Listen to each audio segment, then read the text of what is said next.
Movie की शुरुआत हुआंगजिन से होती है, जो अपनी बीमार दादी के लिए दवाइयां ले जा रहा था, लेकिन इतने में एक तेज तरीन फरारी ने उसे टक्कर मार दी, जिससे हुआंगजिन की दोनों टांगे टूट जाती हैं। लेकिन गाड़ी में बैठे रईस बहन भाई उसकी मदद किए बिना ही वहाँ से भाग गए। फिर भी किसी तरह हुआंगजिन हॉस्पिटल पहुँच जाता है और वो धीरे धीरे अपने होश खोने लगता है। मगर उस समय भी हुआंगजिन को सिर्फ अपनी दादी और अपने डूबते हुए फुटबॉल करियर की चिंता हो रही थी, क्योंकि आज ही के दिन कोरिया के सबसे बड़े फुटबॉल क्लब में उसकी सिलेक्शन हुई थी, जिसकी खुशखबरी देने के लिए वो अपनी दादी के पास ओल्ड एज होम जा रहा था। और उसी वक्त उन दो जुड़वा अमीर जादों ने रेड लाइट होने के बावजूद भी बेचारे हुआजिन को टक्कर मार दी। हुआजिन की हालत बहुत ज्यादा खराब हो जाती है, जिसके चलते डॉक्टर्स ने फौरन सर्जरी शुरू कर दी और हुआजिन की जान बचाने की पूरी कोशिश करने लगे। उसी दौरान वो जुड़वा अमीरजादे अपनी पावर का इस्तेमाल करते हैं और एक्सीडेंट वाली जगह की सीसीटीवी फुटेज को मिटा देते हैं। उन्होंने एक रिश्वतखोर पुलिस ऑफिसर को फोन किया और कहा अगर कोई कार एक्सीडेंट का केस आए तो उसे दर्ज ही ना करें। साथ ही साथ उन्होंने रोड की सफाई करवाकर सारे सबूत भी मिटा दिए। लेकिन ये सब कुछ उन्होंने अपने पिता पार्क तेसो से छुप कर किया था, क्योंकि वैसे तो वो बहुत ज्यादा अमीर थे, लेकिन चलती सिर्फ और सिर्फ उनके पिता की ही थी। दरअसल पार्क तेसो चोसांग कंपनी के मालिक है, जो कोरिया की टॉप 10 बड़ी कंपनीज में से एक कंपनी है। इसीलिए पार्क तेसो को चोसांग कंपनी की रेपुटेशन बहुत ज्यादा प्यारी होती है। मगर साथ ही साथ उन्हें रेसिंग का भी बहुत ज्यादा शौक था। वो हर रोज रात को अपने गैराज में आते, जहाँ पर तरह तरह की एक से बढ़कर एक महंगी स्पोर्ट्स कार खड़ी होती, लेकिन उनकी फेवरेट स्पोर्ट्स कार बस एक ही थी, जिसे वो अपनी जान से भी बढ़कर चाहते थे। ये कार कोई और नहीं बल्कि वही थी जिसके अंदर उन दो जुड़वा अमीरजादों ने, यानी पार्क तेसो के जुड़वा बच्चों ने हुआंगजिन को उड़ा दिया था। चेयरमैन पार्क तेसो जैसे ही गैराज में आते हैं तो उन्होंने तुरंत ही अपने कार में हुए चेंजेस को पहचान लिया, क्योंकि चेयरमैन के बच्चों ने रातों रात कार को एक मर्तबा फिर से रिपेयर करवा लिया था। लेकिन जैसा कि पार्क तेसो बहुत ज्यादा शातिर है और अपनी कार को बहुत पसंद करते हैं, इसीलिए उन्हें समझ में आ गई कि यहाँ पर कुछ ना कुछ तो गड़बड़ जरूर है। लेकिन इस बारे में वो गैराज के मैनेजर से कोई बात नहीं करते। वो तुरंत ही अपनी कार के अंदर बैठते हैं और अपनी कार में लगे हुए कैमरा को ऑन करने लगे। ये देखकर मैनेजर घुटनों के बल बैठकर पार्क तेसो से माफी मांगने लगता है। मैनेजर ने कहा मुझे माफ कर दीजिए, आप ही के जुड़वा बच्चे आए थे और मेरे कहने के बावजूद वो आपकी प्यारी स्पोर्ट्स कार को लेकर शहर में घूमने चले गए। पार्क तेसो को ये देखकर अपने बच्चों पर बहुत गुस्सा आया। लेकिन तभी सीन शिफ्ट होता है और हम देखते हैं पार्क तेसो के बच्चों को, जिनमें से लड़की का नाम है कांगजे और लड़के का नाम है कांगसांग। वो दोनों आपस में बातचीत कर रहे थे कि कहीं बाबा को पता न चल जाए। अगर उन्हें पता चला तो हमारी सौतेली बहन की तरह हमें भी वो घर से बाहर निकाल देंगे।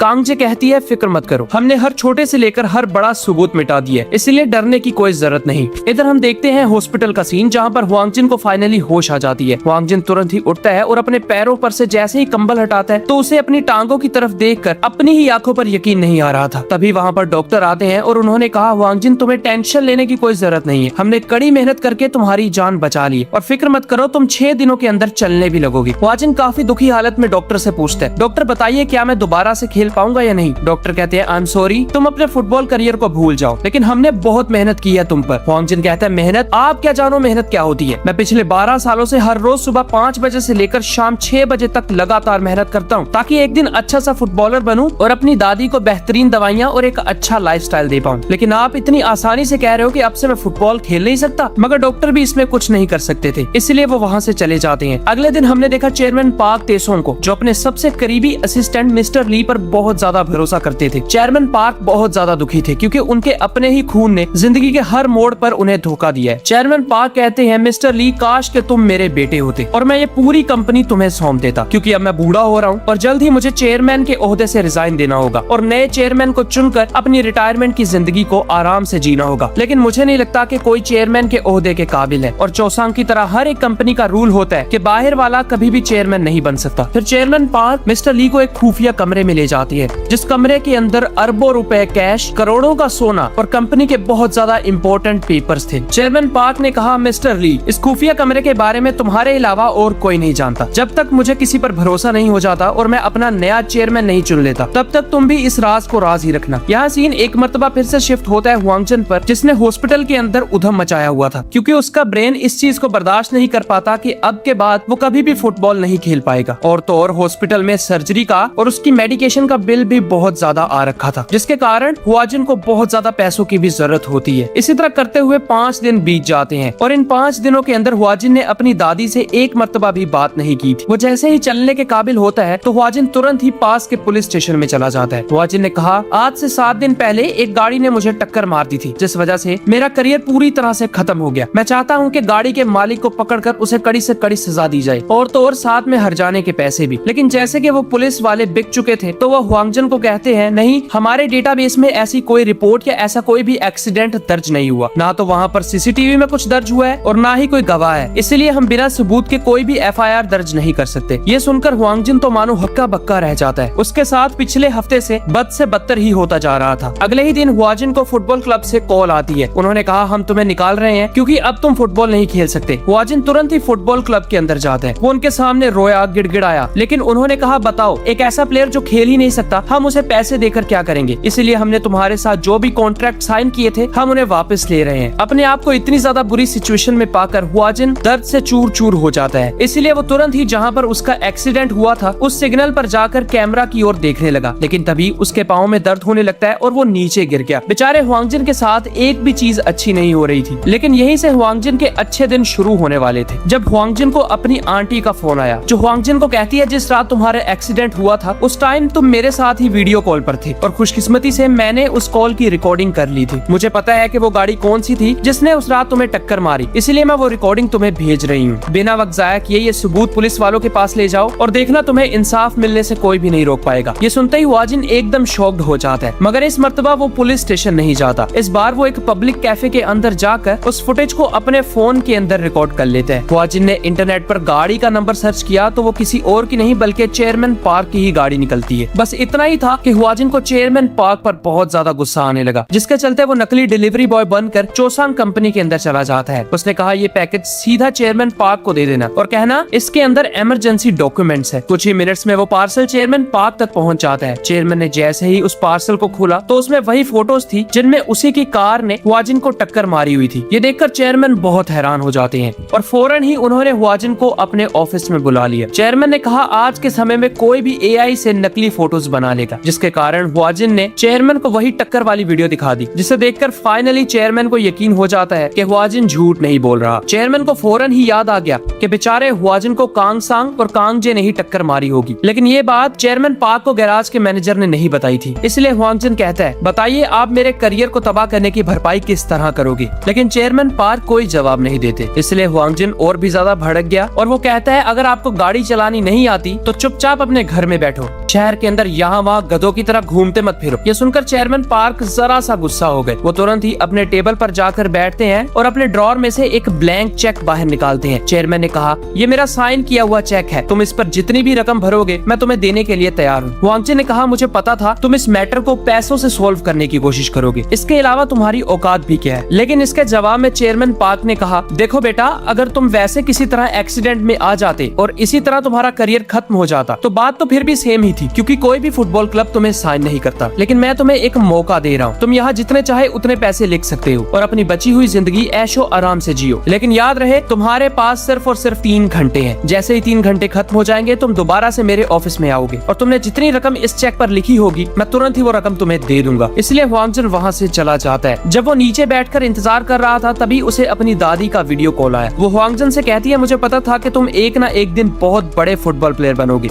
इसलिए खुशी में यहाँ वहाँ मत फिरते रहना, जल्दी से टाइम निकाल कर मेरे पास ओल्ड एज होम आ जाना और हम बैठकर खूब बातें करेंगे। लेकिन तभी बेचारे हुआंग जिन को रोना आ जाता है, क्योंकि उसे नहीं पता था कि अब वो किस मुंह से अपनी दादी को फुटबॉल करियर खत्म हो जाने का कहेगा। इसलिए वो फोन को बंद करता है और एक जगह पर बैठकर रोने लगा। लेकिन तभी उसे याद आया कि आखिरकार वो इतना झंझट सिर्फ और सिर्फ अपनी दादी के लिए तो कर रहा है। अगर वो चेयरमैन पार्क से 10 करोड़ रुपए मांग लेगा तो उसकी बची हुई जिंदगी सुकून से कटेगी। यहाँ हम देखते हैं चेयरमैन पार्क को, जिसने अपने बेटों को ऑफिस में बुलाया था, क्योंकि चेयरमैन को उन दोनों की हकीकत के बारे में पता चल जाता है। अपने पिता के चेहरे पर गुस्सा देखकर कांग जे तुरंत ही अपने घुटनों पे आ जाती है। कांग जे ने कहा मुझे माफ कर दीजिए, उस रात गाड़ी कांग सांग चला रहा था, मैं तो बस इसके साथ बैठकर शहर घूम रही थी। ये सुनते ही कांग सांग भी बहुत ज्यादा डरने लगा। वो भी घुटनों के बल बैठकर चेयरमैन पार्क से अपने किए की माफी मांगने लगता है। कांग सांग ने कहा प्लीज चेयरमैन, इसे मेरी आखिरी गलती समझकर माफ कर दीजिए। लेकिन चेयरमैन बहुत ज्यादा गुस्सा हो गए। चेयरमैन ने कहा तुम लोग गलतियां करते हो और ऊपर से मुझे बताते तक नहीं, इसीलिए ये गलती नहीं बल्कि चोरी मानी जाएगी। और तो और तुम लोगों ने सिर्फ और सिर्फ इस कंपनी को नुकसान ही पहुंचाया है। पिछले साल के रिकॉर्ड्स में पता चला कि कंपनी आगे बढ़ने की बजाय 200 करोड़ के घाटे में जा रही है। अगर ऐसे ही चलता रहा तो हमारी चोसांग एक दिन टॉप 100 में भी नहीं रहेगी, क्योंकि इसको चलाने वाले तुम जैसे निकम्मे और निठल्ले हैं। लेकिन अब मैंने फैसला ले लिया है, मुझे तुम दोनों से ज्यादा अपनी कंपनी प्यारी है, इसलिए आज शाम को घर जाते ही मैं तुम दोनों को अपने घर से निकाल दूंगा और आज के बाद तुम दोनों को एक फूटी कोड़ी भी नहीं मिलेगी। ये कहकर चेयरमैन पार्क वहाँ से जाने लगे। उन दोनों को अपने आप पर यकीन नहीं हो रहा था कि आखिर चेयरमैन ने अपने ही बच्चों से नाता तोड़ दिया, इसलिए वो हड़बड़ी के अंदर आकर अपने पिता की ओर जाने लगे ताकि उनसे माफी मांगकर ऐसा करने से रोक पाए। इधर हम देखते हैं हुआंगजन को, जिसने चेक के ऊपर 10 करोड़ की बजाय 100 करोड़ लिख दिया था और अब सीधा चेयरमैन पार्क के पास जा रहा होता है। इधर चेयरमैन पार्क भी लिफ्ट से बाहर आ जाते हैं। उनके पीछे पीछे ही कांग सांग और कांग जे बड़ी तेजी से चेयरमैन पार्क की ओर आ रहे थे।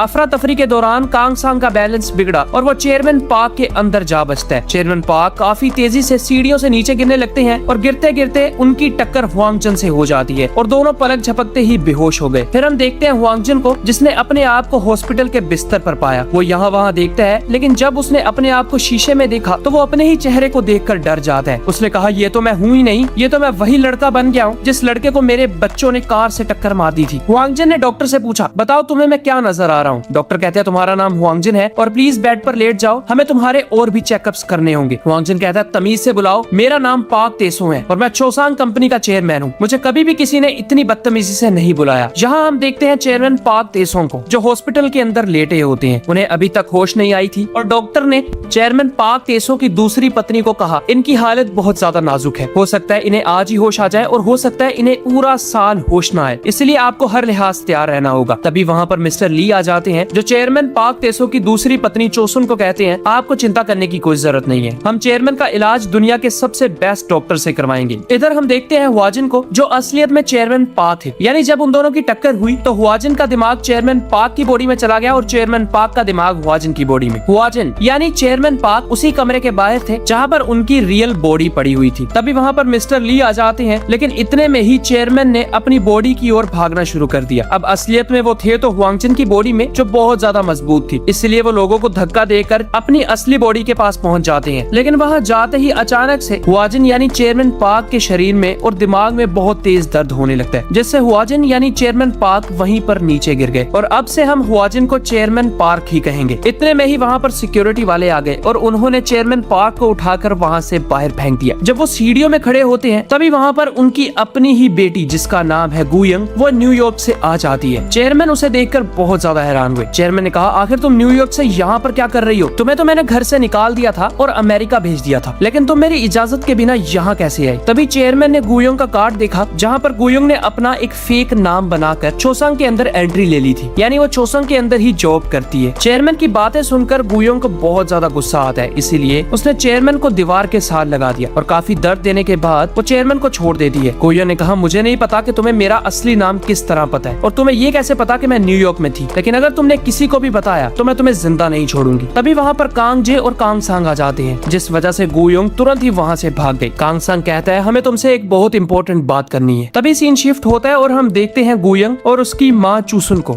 जहाँ पर चूसुन अपनी बेटी गुयंग के साथ चेयरमैन पार्क की बॉडी के पास आई थी ताकि गुयंग अपने पिता को देख ले। गुयंग अपने पिता को देखकर दुखी तो थी और साथ ही साथ उसे गुस्सा भी आ रहा था, क्योंकि एक छोटी सी गलती की वजह से उसके पिता चेयरमैन पार्क ने उसे छोटी सी उम्र में ही न्यूयॉर्क पढ़ने के लिए भेज दिया और इस बात को अब 14 साल हो चुके हैं, इसलिए वो अपने पिता से जरा सा गुस्सा थी। यहाँ दूसरी तरफ हम देखते हैं कांग सांग और कांग जे को, जो हुआंगजिन यानी चेयरमैन पार्क को अपने घर ले आते हैं। उन्होंने बोला, देखो उस रात जिस गाड़ी ने तुम्हें टक्कर मारी थी, तुम कहते हो वो मेरे पिता की गाड़ी थी, क्या तुमने अंदर बैठे हुए किसी का भी चेहरा देखा था? यहाँ चेयरमैन एक बहुत बड़ी चाल चलते हैं। चेयरमैन ने कहा, हाँ, गाड़ी के अंदर तुम दोनों ही बैठे हुए थे। ये सुनते ही उन दोनों के चेहरे फीके पड़ गए, इसलिए बिना वक्त गवाए उन्होंने चेयरमैन पार्क यानी अपने ही पिता को, जो दिखने में हुआजिन है, उन्हें एक कमरे में बंद कर दिया। उन दोनों ने कहा, हम तुम्हें एक फूटी कोड़ी नहीं देंगे और कुछ ही देर में हम तुम्हें जान से भी मार डालेंगे, इसलिए अगर तुम बचना चाहते हो तो एक कॉन्ट्रैक्ट पर साइन करो। वो कॉन्ट्रैक्ट ये होगा कि तुम आज के बाद हमारे खिलाफ कुछ भी नहीं बोलोगे। इतना कहकर वो दोनों वहाँ से चले गए। उन्होंने सिक्योरिटी वाले को बोला, ध्यान रहे ये घर के बाहर एक कदम भी ना रखे।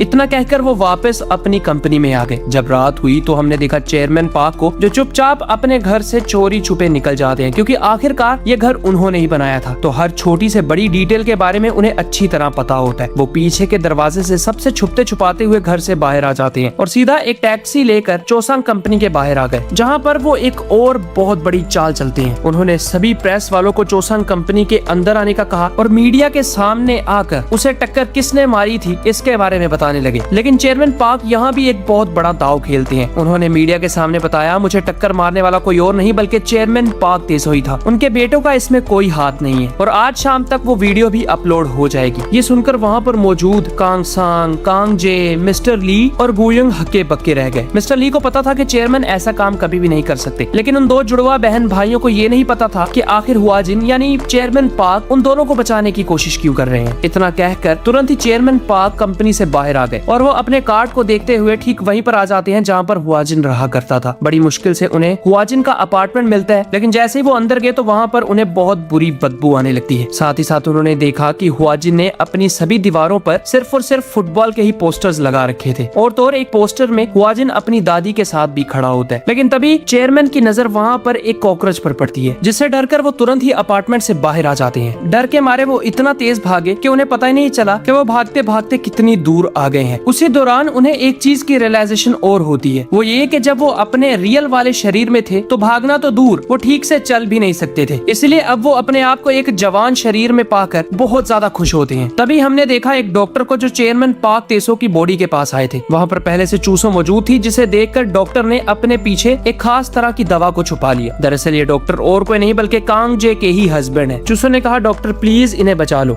डॉक्टर कहते हैं अभी हमें सिर्फ और सिर्फ प्रे ही करनी चाहिए, इसलिए आप मेरे साथ घर चलिए और चेयरमैन को जरा सा वक्त दीजिए। इतना कहकर उसने छुपते छुपाते हुए एक ड्रॉर के अंदर उस दवा को छुपा दिया और चूसों को लेकर अपने साथ घर चला गया। जाते जाते उसने मैसेज किया, जिससे कांग जे को पता चल जाता है कि डॉक्टर ने अपना काम नहीं किया। अगले ही पल वहाँ पर छुपते छुपाते हुए चेयरमैन पार्क आ गए। वो अपनी बॉडी के पास आते हैं, लेकिन इस मर्तबा वो अपनी बॉडी के ज्यादा करीब नहीं गए। इस बार वो एक इम्पोर्टेंट काम करने के लिए आए थे। उन्होंने अपनी छड़ी के हैंडल को खोला और उसे अपने पास रख लिया। जब वो वहाँ से जा ही रहे थे कि इतने में वहाँ पर कांग सांग और कांग जे आ गए और उनकी आवाज सुनकर चेयरमैन पार्क एक सोफा के पीछे छुप गए। कांग जे और कांग सांग दोनों अपने पिता की बॉडी के पास खड़े होकर ये बातें कर रहे थे। अच्छा ही हुआ कि हमारे पिता कोमा में चले गए, लेकिन ध्यान रहे ये उठने नहीं चाहिए, वरना ये हमें घर से बाहर निकाल देंगे और इतनी बड़ी कंपनी हमारे हाथों से निकल जाएगी। ये सब कुछ दूर छुपे हुए चेयरमैन कांग जो हुआंगजिन की बॉडी में है वो अपनी आंखों से देख और अपने कानों से सुन रहे थे। फिर कांग जे ने ड्रॉर के अंदर से वो दवाई निकाली और जैसे ही वो चेयरमैन को ये दवा देने लगते हैं तभी चेयरमैन ने अपनी आंखें खोल ली। हुआंगजिन की बॉडी में मौजूद चेयरमैन ये देखकर हैरान हो गए, क्योंकि उन्हें समझ आ जाती है कि चेयरमैन की बॉडी में अब वो खुद नहीं बल्कि हुआंगजिन आ गया है। अपने पिता की आंखें खुली देखकर कांग सांग और कांग जे हक्के बक्के रह गए। तभी हुआंगजिन यानी चेयरमैन ने अपने बिस्तर से उठने की कोशिश की और अगले ही पल हुआंगजिन ने कांग सांग का हाथ पकड़ लिया। ये देखकर कांग सांग बहुत ज्यादा डर जाता है, लेकिन पीछे से कांग जे ने एक तकिए की मदद से अपने पिता का गला घोटने की कोशिश की। सांस ना आने की वजह से हुआंगजिन का दम घुटने लगता है। जैसे जैसे चेयरमैन की बॉडी यानी हुआंगजिन का दम घुटता, वैसे वैसे दूर छुपा हुआ हुआंगजिन यानी चेयरमैन का भी दम घुटते जाता। लेकिन वहाँ पर चेयरमैन अपने दिमाग से काम लेते हैं और पास ही में मौजूद अलार्म के बटन को दबा देते हैं, जिससे अलार्म बजने लगा और सभी हॉस्पिटल वाले तुरंत ही यहाँ वहाँ भागने लगे। अलार्म की आवाज सुनकर कांग जे ने तुरंत ही नीचे गिरी हुई दवाइयों को उठाया और कांग सांग को लेकर वहाँ से भाग गई। जैसे ही चेयरमैन की बॉडी को जरा सी राहत मिलती है तो हुआंगजिन में मौजूद चेयरमैन को भी बहुत सुकून मिला और काफी हड़बड़ी के अंदर वो हॉस्पिटल से बाहर आ जाते हैं। वो अपने बच्चों का इतना घटिया रूप देखकर बहुत टूट गए। चेयरमैन ने कहा, काश मैंने ये चीज देखी ही ना होती, और बार बार कांग सांग और कांग जे की उस हरकत को याद करके फूट फूट कर रोने लगे। रोते रोते चेयरमैन ने अपनी पैंट के जेब में से वही चेक निकाला जो चेक उन्होंने हुआंगजिन को दिया था और फौरन ही उन्हें हुआंगजिन के बारे में बहुत अफसोस होने लगता है। लेकिन उससे भी ज्यादा अफसोस उन्हें अपनी ही औलाद पर हो रहा था। जब काफी ज्यादा रोना धोना हो गया तो चेयरमैन अपनी हिम्मत को समेटते हैं और तुरंत ही कांग जे और कांग सांग के पास आ गए। चेयरमैन ने कहा, आप दोनों ने मुझसे बोला था कि मैं अपना फैसला तुम लोगों को सुनाऊं, इसलिए मेरा फैसला यह है कि तुम मुझे चोसांग के अंदर नौकरी दे दो और मुझे नौकरी फाइनेंस डिपार्टमेंट के अंदर चाहिए,